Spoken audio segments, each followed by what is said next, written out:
Hello and welcome back to the channel. My name is Roland K. Smith and I do digital stuff for a living. Facebook and Apple have been in the news recently over what appears to be a battle for our privacy. Both companies have called each other names and tensions are rising. Let's break this down and see how we got here. Now, Apple has always prided itself on providing its customers with privacy, something that has become increasingly desirable as more and more of our lives move online. In contrast, Facebook's business model has been about users surrendering their privacy in exchange for convenience and connectivity. So Facebook can connect you with your friends and show you things you might want to buy. Cool! These two opposing philosophies will come to a head with the upcoming release of Apple's 14.5 iOS update, which will require developers who want to track users' activity across different sites and different apps for permission. Users will be alerted to the fact that they're being tracked, and then it's up to the user to decide whether they want to continue. And Facebook is one of those apps that uses tracking. Now, Facebook is saying that a lot of users are going to opt out of this tracking, and that's going to make it harder for brands to reach their customers. Now, this will cost Facebook big advertising dollars.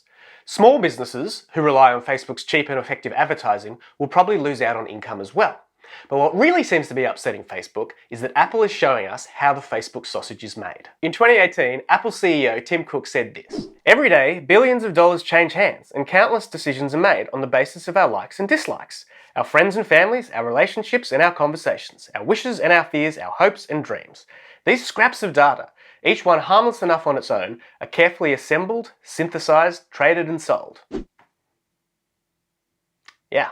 In an attempt to swing public opinion, Facebook took out a full-page ad in the Wall Street Journal, the New York Times, and the Washington Post. That's right.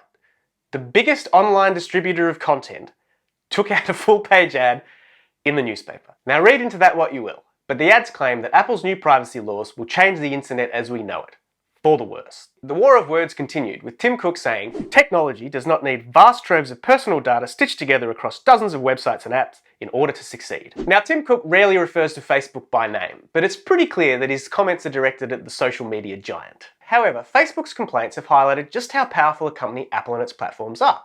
And with a push of a button, it could wipe out billions of dollars worth of advertising revenue and destroy thousands and thousands of businesses. Now, we expect Apple's new software update to be released soon, but the battle is far from over. And it might not be about privacy at all. It might be about two fierce competitors trying to get an edge over each other. But even though they're competitors, you've got to admit they're pretty good for each other.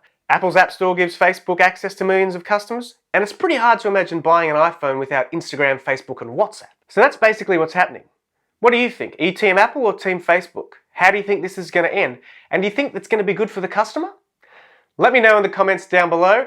Like and subscribe, and until the next video, keep doing what you're doing.